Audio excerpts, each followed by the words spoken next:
अस्सलातु वस्सलामु अलैका या रसूलल्लाह। अस्सलातु वस्सलामु अलैका या हबीबल्लाह। अस्सलातु वस्सलामु अलैका या शाफिअल मुज़नबिन। अस्सलातु वस्सलामु अलैका या रहमाताल लिल आलामीन।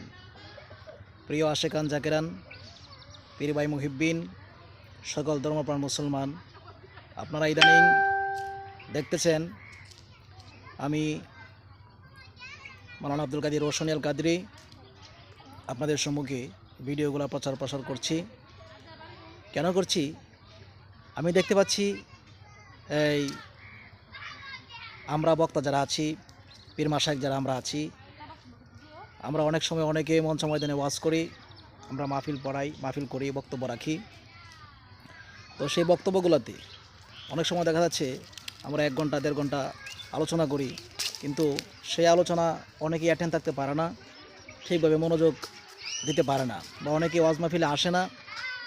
অনেক যুবক জেনারেশন বা ফেসবুক গায়ার্স, প্রিয় ফেসবুক বন্ধুরা যারা আছেন, অনেকেই তারা অ্যাটেন্ড থাকতে পারে না।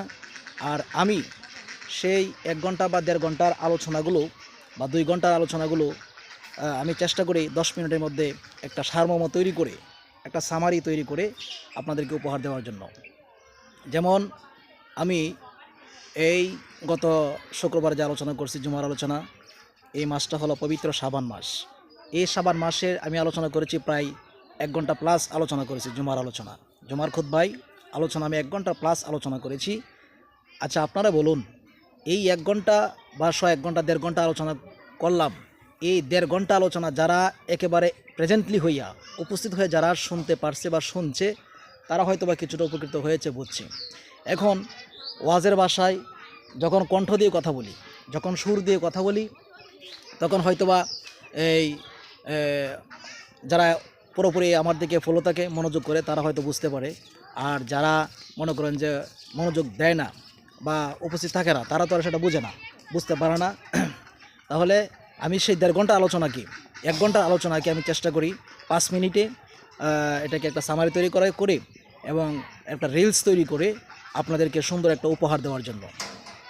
আমার কথাগুলো আর 2-1 মিনিট শুনে যাবেন, মনোযোগ সহকারে শুনবেন। রিলস ভিডিও কন্টেন্ট ক্রিয়েটরের অনেক ভিডিও আপনারা দেখেছেন, শুনেছেন। আমি কোনো কন্টেন্ট ক্রিয়েটর নই। আমি শুধু আমার মন থেকে, আমার কলহরি কাদরিয়া রোশনিয়া দরবার শরীফের পক্ষ থেকে আমি গাউসে পাকের একজন নাদান গোলাম, আমার প্রিয় রসুল সাল্লাল্লাহু আলাইহি সাল্লামের গোলাম। আমি সেই হিসাবে আমি আউলিয়া কেরামের খেদমত করি, খেদমতকে আমি পছন্দ করি। আউলিয়া কেরামের সহবতে থাকতে চাই, মুরব্বীদেরকে আমি শ্রদ্ধা করি। আপনাদের পাশে থেকে আমি কোরআন এবং হাদিসের সুন্দর কথাগুলো আপনাদের মাঝে যেন প্রেজেন্টেশন করতে পারি এবং আপনাদের মাঝে যেন আমি সুন্দর করে উপস্থাপন করতে পারি, সে আশা ব্যক্ত রেখে আপনাদের ভালোবাসা চাই, আপনাদের মহব্বত চাই। আসুন সবাই মিলেমিশে, সবাই সবাইকে সাপোর্ট করি, সবাই সবাইকে ফলো দিয়ে আমরা সুন্দর করে আমরা আমাদের প্ল্যাটফর্মটা আমরা সুন্দর করে গড়ি। আমরা ভেদাভেদ ভুলে যাই, শত্রুতা ভুলে যাই, একে অপরে হিংসে ভুলে যাই। আসুন সমাজকে সুন্দর করি, রাষ্ট্রকে সুন্দর করি, দেশকে সুন্দর করি, দেশকে ভালোবাসি, দেশের মানুষকে ভালোবাসি। সবাইকে আসসালামু আলাইকুম, ভালো থাকবেন, সুস্থ থাকবেন। আবারও সালাম, আসসালামু আলাইকুম রহমতুল্লাহি ওয়া বারাকাতুহু।